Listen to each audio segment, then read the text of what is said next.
మీ life లో ఎప్పుడు chicken curry చేయలేదా? నో ప్రాబ్లం, ఈ వీడియో మీకోసమే. సింపుల్ గా ఈజీగా స్టెప్ బై స్టెప్ ఇంట్లో ఉన్న బేసిక్ ఇంగ్రీడియంట్స్ తో చికెన్ తో పాటు పులావ్ కూడా ఎలా చేయాలో నేను మీకు చూపిస్తాను. వీడియోని స్కిప్ చేయకుండా లాస్ట్ వరకు చూడండి. ఈ రోజు మనం చేయబోయే చికెన్ కర్రీకి కావాల్సిన ఇంగ్రీడియంట్స్ చూద్దాం. ముందుగా చికెన్, అల్లం వెల్లుల్లి పేస్ట్, కారం, చికెన్ మసాలా పౌడర్ రెడీగా ఉంచుకోండి. ఇప్పుడు స్టవ్ ఆన్ చేసి కళాయి పెట్టి ఆయిల్ వేసుకోండి. ఆయిల్ హీట్ అయ్యాక ఆనియన్స్ వేసుకోవాలి. నేను 1 kg చికెన్ వండుతున్నా కాబట్టి 1/2 kg ఆనియన్స్ వేసాను. వాటితో పాటు 4 పచ్చిమిర్చి కూడా వేసుకోండి. ఆనియన్స్ బాగా వేగాలంటే కొద్దిగా ఉప్పు వేసుకోవాలి.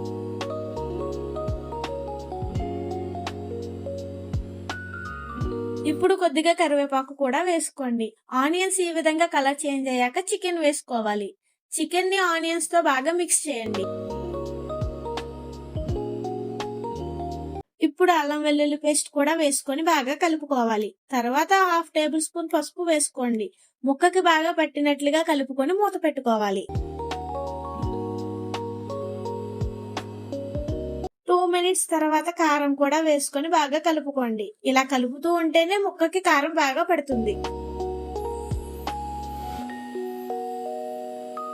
ఇలా కర్రీ కొద్దిగా రోస్ట్ అవుతున్న టైంలో ముక్క మునిగేటట్టుగా వాటర్ వేసుకోండి. కాసేపు మూత పెట్టి ఉడికించండి.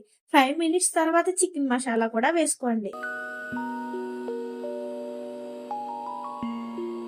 చికెన్ మసాలా వేసాక వాటర్ దగ్గరగా అయ్యే వరకు ఉడికించండి. ఈ మాదిరిగా గ్రేవీ ఉన్న టైంలో కొద్దిగా కొత్తిమీర వేసుకొని 2 మినిట్స్ తర్వాత స్టవ్ ఆఫ్ చేసేయండి. చికెన్ కర్రీ రెడీ అయిపోయింది. ఇప్పుడు దీన్ని పక్కన పెట్టి పులావ్ రెడీ చేసుకుందాం. ముందుగా రైస్ ని వాటర్ లో కడిగి పక్కన ఉంచుకోండి. ఇప్పుడు స్టవ్ మీద కుక్కర్ పెట్టుకుని ఆయిల్ వేసుకోవాలి. ఆయిల్ కొంచెం హీట్ అయ్యాక కొద్దిగా లవంగం మొగ్గలు, దాల్చిన చెక్క, యాలకులు, అనాస పువ్వు 2, అలానే మరాఠీ మొగ్గ 2 వేయండి. పెద్దవైతే 2, నేను చిన్నవి కాబట్టి 3 వేసాను. బిర్యానీ ఆకు, ఇంకా కొద్దిగా జాపత్రి, మిరియాలు ఉన్నట్లయితే ఒక 4 వేసుకోండి. ఇలా స్లోగా వేపండి. కొద్దిగా నెయ్యి వేసుకుంటే ఫ్లేవర్ బాగా వస్తుంది. అలాగే జీడిపప్పు, ఇప్పుడు ఆనియన్ కూడా వేసుకొని తిప్పండి.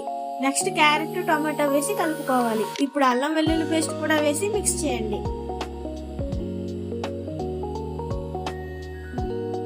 ఇప్పుడు ఇందులో అన్ని వేసేసాం కాబట్టి ఇప్పుడు రైస్ కి తగ్గ వాటర్ యాడ్ చేసుకోవాలి. నేను 2 గ్లాసుల రైస్ నానబెట్టా కాబట్టి 3.5 గ్లాసుల వాటర్ వేసుకుంటున్నాను.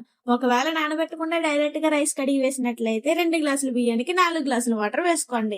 నెక్స్ట్ ఇందులో కొత్తిమీర, గరం మసాలా, పుదీనా కూడా వేయండి. అప్పుడే పులావ్ స్మెల్ బాగా వస్తుంది. బిర్యానీకి సరిపడా తగినంత ఉప్పు కూడా వేసుకోండి.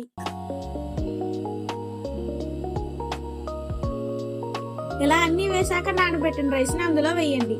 ఇప్పుడు కుక్కర్ మూత పెట్టి హై ఫ్లేమ్ లో 3 విజిల్స్ వేయించాలి.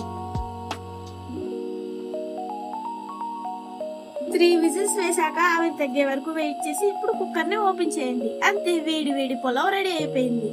ఇక ప్లేట్ లో పులావ్ వేసుకొని చికెన్ వేసి కుమ్మేయడమే.